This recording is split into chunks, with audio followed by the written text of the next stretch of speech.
The house that never forgot.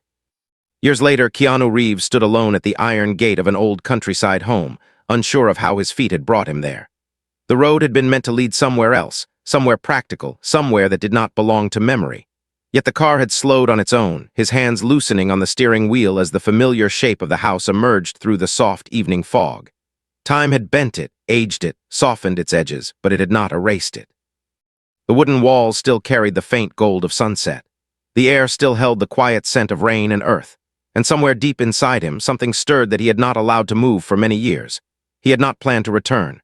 In truth, he had spent most of his adult life making sure he never did.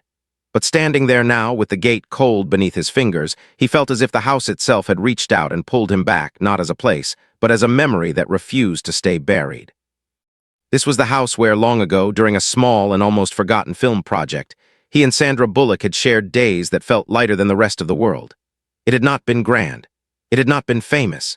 Yet something about those weeks had carved themselves into him more deeply than any premiere or applause ever could.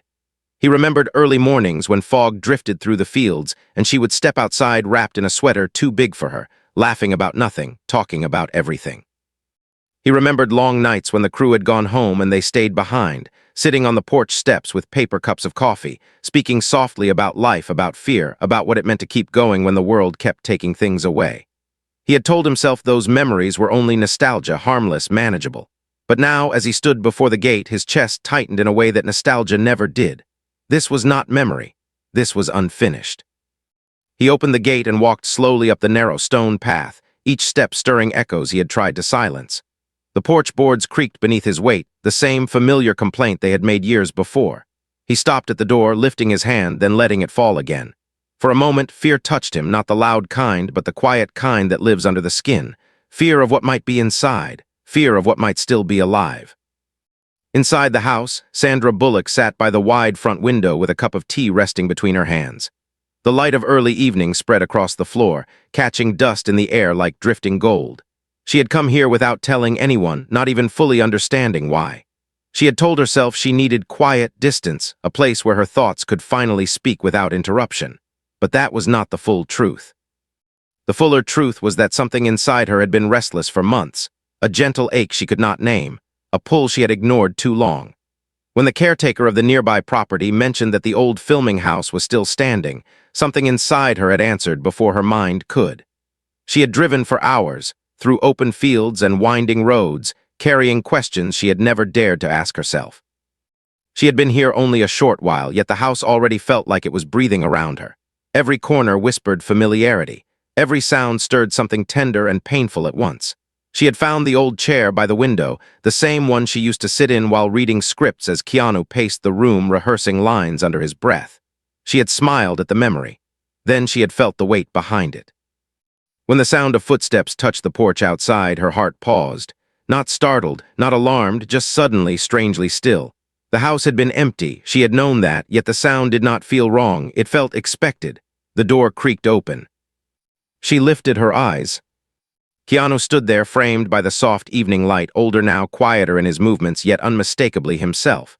The world did not rush back into place. It simply stopped. For a long moment, neither of them spoke. Years of distance hung between them, heavy and invisible. Careers, losses, detours, lives built on separate roads. All of it seemed to fill the space like a held breath. Sandra was the first to move.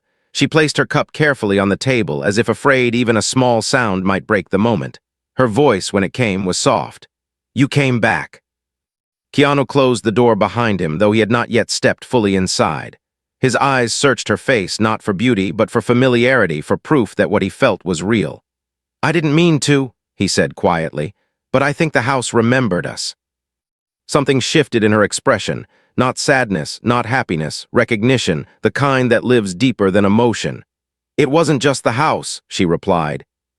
They stood facing each other, the old space between them alive again. The years had not erased the way silence worked between them. It had only made it heavier. He crossed the room slowly and sat across from her, resting his hands on his knees. She noticed they trembled just slightly, not from weakness, from restraint. "It feels strange," he said after a moment, "like time didn't move in here." Sandra exhaled. "But we did, and we lost pieces of ourselves along the way." The words were not dramatic. They were simply true. Keanu had known grief that rewrote the shape of his heart. Sandra had known loneliness that success could not touch. Both had learned how to stand, how to smile, how to continue, but neither had ever quite filled the quiet space the other had left. Outside, the sky darkened and rain began to gather, soft at first, then steadier, tapping against the windows like distant fingers. The sound carried them backward. Sandra remembered a night long ago when she had almost told him what lived behind her eyes, but had stopped because she feared losing the friendship that felt safer than love. Keanu remembered the way her laughter once settled his storms, and how he had almost taken her hand beneath a sky full of stars, then pulled away, afraid of breaking something he didn't know how to fix. The storm grew louder, as if urging the memories forward. Keanu looked at her, truly looked, and spoke the thought that had lived in him too long. We can't change the past, but maybe we can still listen to it. Sandra felt tears gather uninvited. Maybe the past brought us here, she said, so we don't lose the future too. The room fell quiet again, but this time the silence was not empty. It was full of chances, full of questions, full of something fragile and alive. The house had not called them back to remember what was lost. It had called them back to decide what could still be found. And as the rain pressed gently against the glass and the evening deepened around them, the story they had once left unfinished began, at last, to move again. The silence that spoke back. The rain continued long into the evening, no longer fierce but steady, like a quiet conversation between the sky and the roof of the old house. Inside, the air felt different now, heavier and yet strangely lighter, as if something sealed for years had finally cracked open. Keanu and Sandra remained seated across from each other, neither rushing to fill the space between their words. They were not strangers relearning names. They were two people standing at the edge of something unfinished, aware that even the smallest movement forward could change everything. The room held them gently, the way a familiar place holds footsteps it remembers. Outside, wind brushed the walls. Inside, memory brushed their hearts. Sandra was the first to rise. She walked slowly toward the far wall where an old wooden bookshelf leaned slightly to one side, its shelves crowded with forgotten scripts, dusty novels, and a few props left behind from a time that now felt unreal. Her fingers traced the edge of a frame, then paused. Something was tucked behind a row of books, barely visible. She carefully pulled it free. It was a photograph, faded at the corners. Her breath caught when she saw it. The two of them stood side by side in the picture, younger, sun-touched, laughing at something beyond the frame. There had been no performance that day, no cameras rolling, just a quiet afternoon between takes when the world had felt kind. She turned slowly, holding the photograph out. Keanu took it with both hands, as though afraid it might crumble. He stared at it longer than he meant to, his face softening into something unguarded. "We look like people who hadn't learned how to hide yet," he said quietly. Sandra nodded. "We didn't know how to protect ourselves by pretending." The photograph pulled them into memories neither of them had visited in years. Keanu remembered the way she used to sit on the porch railing, swinging her legs as she talked about growing up, about her family, about wanting a life that felt honest more than impressive. Sandra remembered the nights he would stay behind after everyone else had gone, helping crew members pack equipment, listening more than speaking, kindness moving through him without effort. There had been safety in those moments. And danger too, though they had not named it then. The danger of caring more than you allow yourself to admit. Sandra set the photograph on the table between them like a third presence joining the conversation. "Do you ever wonder," she asked gently, "what would have happened if we had spoken the truth back then?" Keanu lowered his gaze, his thumb brushing the edge of the picture. "Every day," he admitted. "But I also wonder if we would have broken each other by speaking too soon. Maybe we thought silence was protection." He paused. "Or maybe it was just fear wearing a kinder face." The honesty of it settled into the room. Sandra felt something loosen inside her chest, something she had kept braced for years. She walked toward the window, watching rain trail down the glass. The reflection showed them both, older now, shaped by what they had lived. "I was afraid," she said. "Afraid that if I told you and you didn't feel the same, I would lose the one place I felt understood, so I chose the kind of loneliness I already knew." Keanu stood slowly, moving closer, not touching her, but no longer hiding behind furniture or distance. "And I was afraid," he replied. "That if I told you I would place a weight on your life you didn't ask for. I had already lost people. I didn't trust myself not to lose you too." The rain outside thickened again, a deeper rhythm filling the silence. In its sound lived every unsent word. Sandra turned from the window. They were close enough now that she could see the small lines time had drawn at the corners of his eyes, could feel the warmth of his presence. "There was a night," she said, her voice barely above the rain, "when you drove me home. We sat in the car and the radio was playing something soft, something that made the air feel full. I waited for you to say something. I thought if you did, I would finally be brave enough to answer." Keanu closed his eyes. The memory rose immediately, painfully clear. "I remember," he said. "My hands were on the steering wheel and I felt like if I let go, everything would spill out. I almost asked you to stay. I almost told you why the world felt quieter when you were near." He opened his eyes. "But I only said good night." Sandra swallowed. "I carried that good night for years. I kept wondering what you had almost said." The truth lay between them now, fragile, undeniable. They stood there, two people who had survived many things, yet were suddenly unsure how to stand inside something so delicate. A sudden sound broke through the quiet. Somewhere deeper in the house something fell, not violently but clearly, wood against wood, both of them stilled. The house had been empty, they had known that, yet the sound was not the groan of settling beams, it was sharper, intentional. Keanu's instincts surfaced at once. He moved toward the hallway, motioning Sandra to stay close. They stepped carefully, floorboards murmuring beneath them. In the adjoining room, an old ceramic vase lay on its side, rolled from a small table near the wall. Nothing else was disturbed. No open windows, no sign of wind. Only the fallen object, as though something unseen had brushed past. As Keanu set the vase upright, something on the table caught Sandra's attention. A wooden box, dark with age, its lid carved with delicate, unfamiliar patterns. She was certain it had not been there before. "Keanu," she whispered. He turned, following her gaze. The box felt heavier than it looked when he lifted it, as though it carried more than wood inside. He brought it to the center table and slowly opened the lid. Inside were letters, dozens of them, carefully stacked, each sealed, each marked in familiar handwriting. Sandra reached for the top envelope and froze. Her breath left her in a sharp, quiet gasp. "These are mine," she said. "I wrote these." Keanu's fingers found another, his chest tightened. "And these are mine." They stared at each other in stunned silence as understanding unfolded. During those years when they had both believed they were alone in their quiet, they had each been writing what they could not say. Confessions, questions, pieces of hearts folded into paper, and somehow those words had not been lost. They had been kept, hidden, waiting. Sandra lifted one of her letters, her hands trembling. "I used to write when the feelings were too heavy," she whispered. "I thought throwing them away was safer." Keanu shook his head slowly. "I hid mine. I didn't know why. I just couldn't destroy them." Their eyes met. The realization settled deep. All this time they had been speaking, just not to each other. Outside, the rain softened again, as though listening. Inside, the house seemed to breathe around them. Sandra pressed a hand over her mouth, emotion breaking through restraint. "We were never silent," she said. "We were just afraid to let each other hear." Keanu reached out, his hand hovering, then gently resting over hers atop the letters. This time, neither pulled away. "Maybe," he said quietly, "this house kept what we couldn't." They stood there together, surrounded by words from their own pasts, the space between them no longer empty but alive with meaning.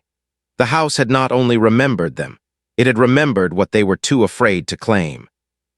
And somewhere within those sealed envelopes waited truths that had crossed years in silence, ready now to be opened. The words they never let each other. The house had grown quieter, not in the way that signals emptiness, but in the way a room quiets when something important is about to be spoken. The rain outside had slowed into a distant whisper, and the ticking of an old wall clock somewhere down the hallway marked time with soft, steady patience, as if even it were aware that this night was different. Keanu and Sandra stood on either side of the table, the wooden box between them like a bridge made of memory. Inside it lay years of unspoken truth, folded into envelopes, sealed by fear, guarded by time. Neither of them rushed to open another. Both seemed to understand that once they did, there would be no returning to the safety of not knowing. Sandra was the first to move. She sat slowly, drawing one of the letters toward her, her fingertips resting on the paper as if she were touching the past itself. "I used to write at night," she said quietly. "When the house was silent, when the world was asleep. I told myself it was just a way to empty my thoughts, but the truth is I was talking to you. I just didn't have the courage to let you hear." Keanu lowered himself into the chair across from her, his hands folded together, his breathing slow but heavy. "I did the same," he replied. "Sometimes I would write after a long day, after pretending everything was fine. It felt easier to speak on paper than to risk losing you in real life." Sandra broke the seal of the first envelope. The sound was soft, but it echoed loudly inside her chest. She unfolded the paper carefully and began to read. The words were from a younger version of herself, written in ink that had slightly faded but had not lost its meaning. She read slowly, her voice trembling not with weakness but with recognition.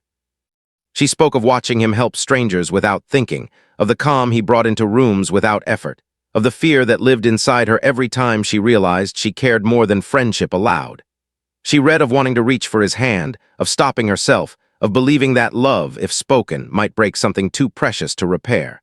When she finished, the paper shook in her hands. Keanu did not speak at first. His eyes had darkened, not with sorrow, but with something fuller. When he finally reached for one of his own letters, he hesitated only a moment before opening it. His voice was steady, but low, as he read of driving her home and sitting in the silence afterward, of rehearsing words he never said, of believing that loving her quietly was safer than loving her honestly. He read of seeing her smile across rooms and feeling as though the world had briefly remembered how to be gentle. And he read of choosing to step back instead of forward, not because he did not feel enough, but because he felt too much. Each letter deepened what neither could deny any longer. Their words, written years apart, mirrored each other like reflections on water, the same fears, the same care, the same choice to protect by retreating. Sandra wiped her eyes, a soft, broken laugh leaving her. "All this time," she said, "I thought I was the only one carrying this." Keanu shook his head slowly. "You were never alone in it, we were just alone beside each other." They continued opening letters. Some were tender, some were heavy with loneliness. Some were small observations about moments that had meant more than either had realized at the time. One spoke of a morning when they had watched fog roll across the fields, and she had leaned against the doorframe beside him, close enough that he could feel warmth without touch. Another spoke of an evening when she had laughed at something he said, and the sound had stayed with him longer than the day itself. Page after page, the truth unfolded, a love that had not faded, only waited. Then Sandra opened a letter dated years after they had last seen each other. The tone was different, older, quieter. Her voice faltered as she read of seeing him mentioned in an article, of hoping he was well, of telling herself that silence must mean he had found happiness somewhere else, and of trying, unsuccessfully, to build a life where he no longer lived quietly in her thoughts. She lowered the page, unable to continue. Keanu, without being asked, took another letter of his own. His jaw tightened as he read silently at first, then spoke aloud. It was written after loss, after years of distance. He had written of watching the world move forward while something in him remained standing in the same doorway he had never walked through. He had written of seeing her smile in old interviews and feeling both relief and regret, believing that perhaps staying away was the last kindness he could offer her. His voice faltered only once when he read, "I will not reach out, because loving her from afar feels safer than risking becoming another wound in her life." The room felt smaller now, not with confinement but with closeness. Sandra stood, stepping toward him. "Do you see what we did?" she asked, her voice filled not with accusation but understanding. "We both thought silence was mercy, but it was just fear dressed as kindness." Keanu rose as well. They were close enough now that the space between them felt intentional, chosen. "We were protecting each other from a pain that already existed," he said quietly. "We just didn't know it." They stood like that, years of misunderstanding dissolving into something simpler, something truer. The house creaked softly around them as though settling after holding its breath too long. Sandra looked down at the scattered letters, then back at him. "Keanu," she said, and hearing his name in her voice again felt different now, fuller. "I don't want to live inside unsaid things anymore. I don't want the rest of my life to be made of almost."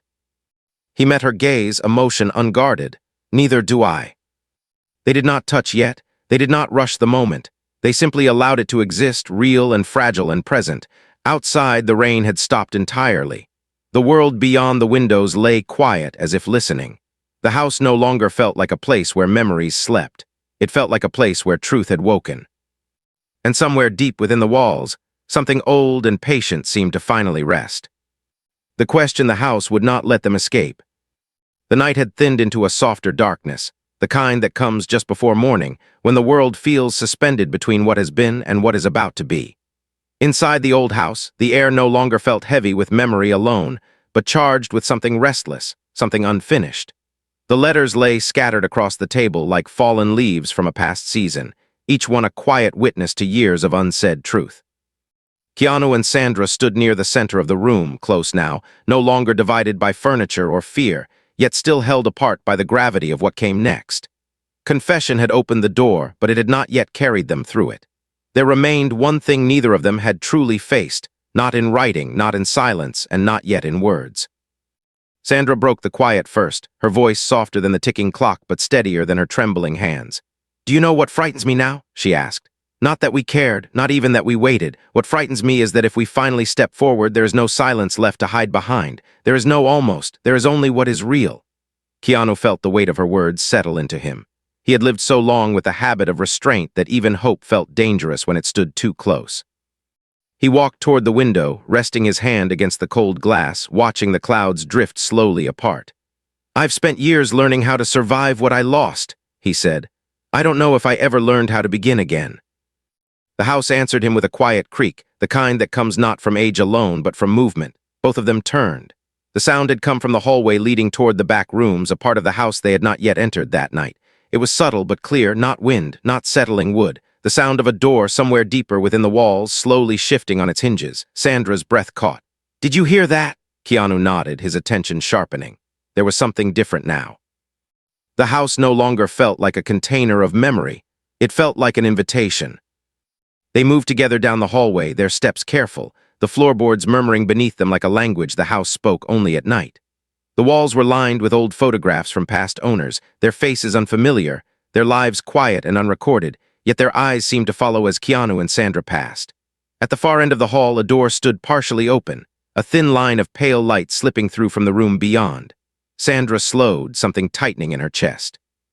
"We were never in there before," she whispered. Keanu reached out, not taking her hand, but brushing his fingers gently against her arm, grounding them both. "Maybe we were meant to be now." He pushed the door open slowly. The room beyond was small, almost bare, lit only by the faint glow of a single lamp still miraculously working in the corner. Dust drifted through the light like suspended time. Against the far wall stood an old writing desk. On it rested a single object, another wooden box, smaller than the first, darker, its surface smooth with age. It was not hidden. It was placed, waiting. Sandra stepped forward first, drawn by something she could not name. When she lifted the lid, she found not many letters this time, but only one. One envelope. It was unsealed. On its front, written in careful, unfamiliar handwriting, were both their names. Keanu felt his pulse shift. "That wasn't either of ours," he said quietly. Sandra shook her head. "No, and yet it feels like it was meant only for us." She unfolded the letter. The words were few, but they carried weight. The writer spoke of watching two people who circled each other with kindness but never crossed the space between them. Of seeing fear disguised as patience. Of recognizing a love that waited because it believed it was protecting something fragile. The letter spoke of time not as an enemy, but as a teacher, and of places that remember what people are too afraid to carry. And then it asked one question, written larger than the rest, as if pressed into the page by intention rather than ink. "Why did you wait?" Sandra lowered the letter slowly, the words echoing inside her like a bell. Keanu did not speak at first. The question did not feel like accusation. It felt like a mirror. He walked toward her, stopping only inches away. "I waited," he said finally, his voice low and honest, "because I believed that love meant not needing anything in return. I believed that if I asked for more, I would become another loss instead of a shelter. I thought staying quiet made me strong, but all it really did was keep me alone." His eyes lifted to hers. "I was afraid that wanting you would be selfish, so I taught myself how not to want it all." Sandra felt the truth of his words strike something deep and tender inside her. She took a slow breath. "I waited because I didn't trust joy," she admitted. "I didn't trust something that felt that natural, that easy. I told myself that real love was complicated, painful, uncertain. What I felt with you was calm, and I thought calm couldn't possibly be strong enough to last, so I chose what was familiar instead of what was true." Her voice softened. "I thought protecting myself meant staying where I was, but it only kept me from becoming who I could have been." The house was utterly still now, as if listening. They stood there, the question no longer hanging between them, but answered. Not perfectly, not without ache, but honestly. Keanu reached out then, not to take her hand, but to touch her face lightly, his fingers careful, as though learning something new. Sandra did not pull away. She closed her eyes for a moment, breathing in the reality of him, not memory, not regret, but presence. When she opened them, there was no longer uncertainty in her gaze, only clarity. "We can't give those years back to ourselves," she said, "but we can decide what they mean." Keanu nodded slowly. They mean we are still here, and we are still able to choose. They returned to the front room together, the letter left open on the small desk behind them, its question finally laid to rest. Dawn had begun to touch the windows now, thin light edging the dark. The house no longer felt like a keeper of ghosts. It felt like a witness. Sandra stood near the doorway, looking back once more at the place that had called them home. "I don't think it brought us here to remember," she said. "I think it brought us here to begin." Keanu stepped beside her close enough that their shoulders nearly touched. "Then maybe," he replied quietly, "we should stop standing in doorways." And in that first fragile light, with the past finally spoken and the silence finally broken, they felt the shape of something new forming, not out of what they had lost, but out of what they were finally ready to give. Choosing the future instead of the past. Morning did not arrive suddenly. It unfolded slowly, as if the world itself were careful not to disturb what had finally begun to change. Soft light filtered through the tall windows, revealing the gentle dust suspended in the air, illuminating the letters scattered across the table like remnants of a former life. The house, once heavy with unspoken memory, now felt lighter, though not empty. It carried something new, something fragile and hopeful. Keanu and Sandra stood near the doorway where they had spoken their hardest truths, both aware that night had altered them in a way neither could undo. They had not slept. They had not needed to. The past had kept them awake long enough. Now something else was holding them in place, the quiet weight of a decision that could not be postponed. Sandra moved first, gathering the letters one by one, not with urgency but with care. Each envelope passed through her hands like a chapter closing, not in sorrow but in gratitude. These were no longer wounds. They were proof that love had existed even when it had been hidden. Keanu watched her, noticing the small changes in her expression, the way her face no longer carried the same guardedness it had the night before. There was still tenderness there, still the ache of what had been lost, but beneath it was something steadier. Resolve. When she finished placing the letters back into the wooden box, she closed the lid gently and looked at him. "I don't want to carry these as ghosts anymore," she said. "I want to carry them as history." Keanu nodded. "They don't need to follow us," he replied. "They already brought us where we needed to be." They stepped outside together into the cool morning air. The storm had washed the world clean. The fields beyond the house shimmered with dew, and the distant hills rested beneath a pale sky that felt open and wide. The scent of wet earth filled Sandra's lungs, and for the first time in a long while she felt as though she were breathing without weight. They walked slowly down the stone path, neither speaking at first, letting the quiet do something different now. This was not the silence of fear. It was the silence of listening. They reached the edge of the property where an old wooden bench overlooked the fields. They had sat there years ago without realizing how much the moment would one day matter. Keanu took a seat, and Sandra joined him, leaving a careful space between them that felt less like distance and more like choice. The sun rose higher, warming the air, touching their faces with gentle light. Keanu rested his hands together, staring out at the open land. "I used to believe starting again meant erasing what came before," he said slowly. "But I don't think that's true anymore. I think it means honoring it without letting it decide everything." Sandra felt the truth of that settle inside her. "I've spent years building a life that made sense," she replied. "A life that looked full from the outside, but there was always a room inside me I never entered. I kept telling myself it was closed. Now I know I just never gave myself permission to open it." She turned slightly toward him. "I don't want to live around that room anymore. I want to live inside my life." Keanu's breath shifted. He turned to her then, really turned, and met her eyes fully. "I don't know what the future looks like," he said. "I don't know what it asks of us, but I know this. Every time I imagine the years ahead, the only part that feels real is the part where you are not a memory." His voice did not tremble. It grounded. Sandra felt emotion rise, but it was not the kind that overwhelmed. It was the kind that clarified. "I don't want us to be an idea we were too afraid to try," she said. "I don't want to meet you again in another place, another decade, still wondering." Keanu reached out then, slowly, deliberately, giving her every chance to move away. When his hand found hers, it was not electricity that passed between them, but warmth. Real, present, undeniable.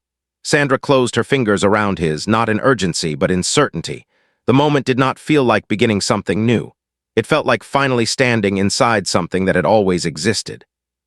They sat like that as the morning stretched forward, speaking not of grand promises, but of simple truths, of the ways they had changed, of the fears they still carried, of the kind of life they wanted to live, quieter, more intentional, less hidden. They spoke of kindness not as something they gave others, but as something they needed to practice with themselves. They did not pretend that time could be undone. They did not pretend that choosing each other would solve everything. But they also did not pretend that love was something they could afford to refuse anymore. When they finally stood, it was not to leave the place behind, but to acknowledge what it had done. Sandra walked back toward the door of the house, resting her palm briefly against the wooden frame. "Thank you," she whispered, not to the building, but to the moment, to the years, to the courage that had taken too long to arrive but had arrived nonetheless. Keanu joined her. "It didn't give us the past," he said quietly. "It gave us the truth." They did not lock the door. They did not feel the need to. Some places do not close when their purpose has been fulfilled. They simply remain, holding what they have given, asking nothing more. As they walked back toward the car together, hands still joined, Sandra glanced at him, a small, genuine smile touching her lips. "Whatever happens next," she said, "I don't want it to happen without honesty." Keanu returned the smile, gentle and unguarded. "Then we've already changed everything." And in the open morning, with the past finally behind them and the future no longer a distant thought, they took their first steps not away from what had been, but toward what could finally be lived. When love is finally chosen. The road away from the old house wound gently through open fields and low hills, the early sun laying a quiet gold across the land. Keanu drove with one hand resting lightly on the steering wheel, the other near Sandra, not touching yet but close enough to feel the warmth of presence. Neither of them spoke much. Words were no longer the bridge they needed. Something deeper had already been built. The house faded behind them, not like a place they were leaving, but like a chapter settling into its rightful place inside them. It had given them something rare, not answers, but clarity. And clarity changes the way a person carries the world.